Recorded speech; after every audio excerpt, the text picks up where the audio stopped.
Let's build something. In this series of videos, we are going through the construction of a C201TXS controller from our design line. And I'm not going to show every step of soldering these things, but I'm going to introduce you to all the steps involved so that you have an overview of the whole process. And this includes the website, we have the Wiki website and also our GitHub repository called SKAARHOJ Open Engineering, where you will find all the schematics for these modules, etc. I think we should start out by taking a look at the online resources that you need to work with when you are going through this process. So let's go to the internet and find the SKAARHOJ Wiki pages.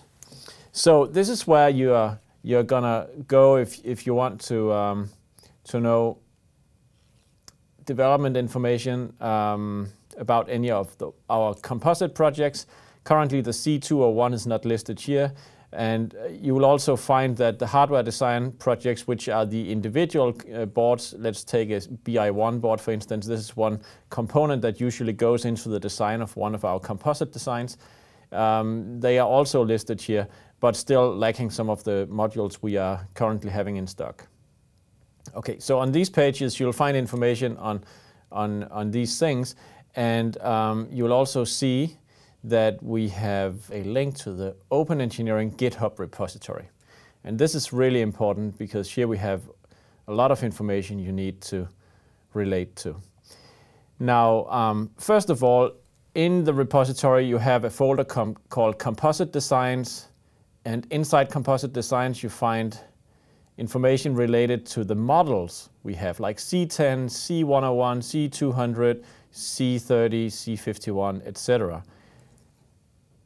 If you go to Pcb Designs, this is generally where you find information on the individual components, like the BI8 series of boards, or the smart switch board, or the utility boards. The utility board could be stuff like the Arduino breakout shields, or the display breakout shield, the slider boards, and if we scroll down you see the rotary encoder board, etc. And for each of these designs you find typically a board file and a schematic file, and these are for Eagle, and Eagle is an application you can download from CADsoft US. It's right there.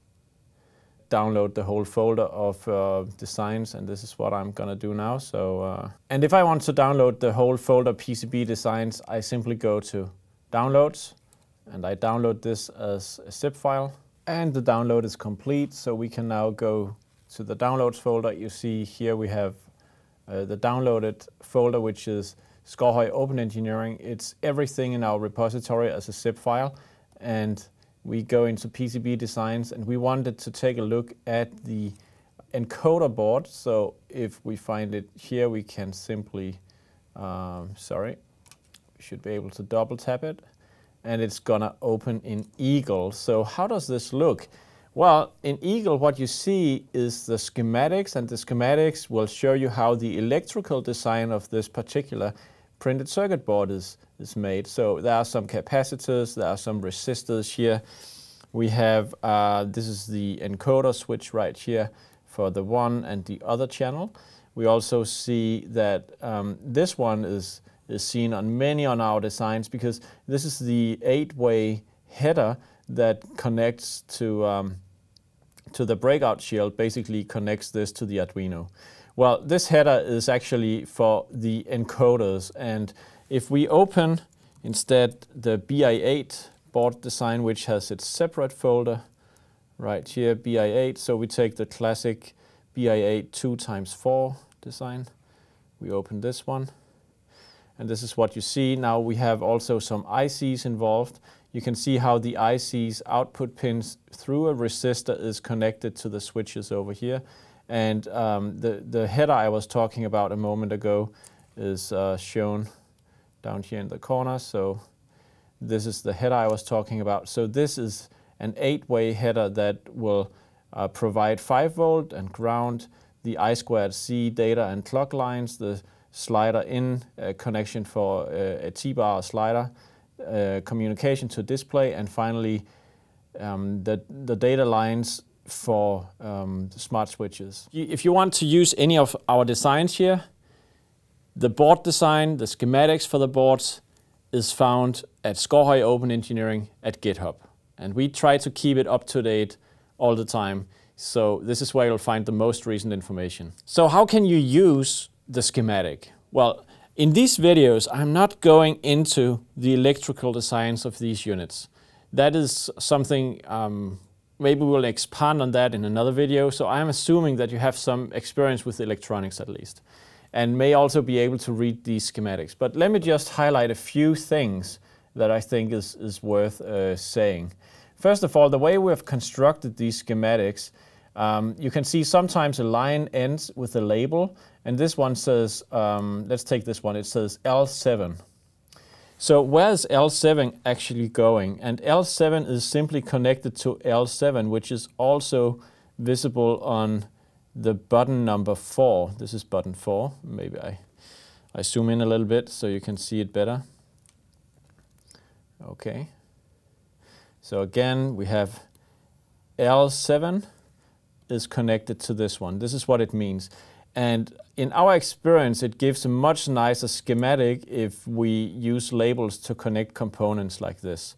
It makes it easier to rearrange everything. So that's one convention you need to know about. And the other one is which components are used. Well, if you look around, you'll see that the resistors here, R13, has the value 207 ohms. And let's see, what can we find else? What about the IC? Well, the IC is one called PCA 9685. And the capacitor doesn't, well, it has the value 100 nanofarad. And what else? What else? Okay, you can see here we have a switch, which is apparently a dip switch, which has a specific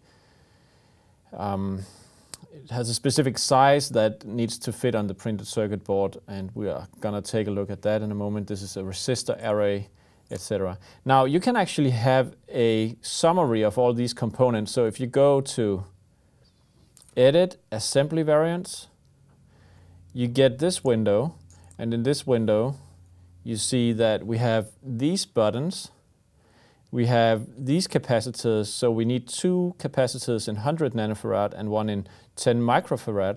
We need these 2 ICs, and we need these resistors, etc. Now, if we take a look, and so that list is sort of it's called the bill of materials, and it will show the complete list of components.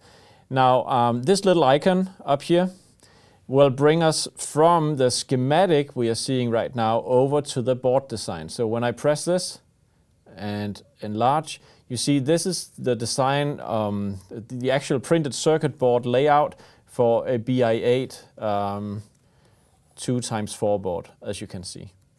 Now, I would like to just take one of those boards up. So you can see I have a lot of them lying on the table before me. And here I have a bundle of 10. So the actual printed circuit board that we are looking at on the screen right now is the one I'm holding in my hand.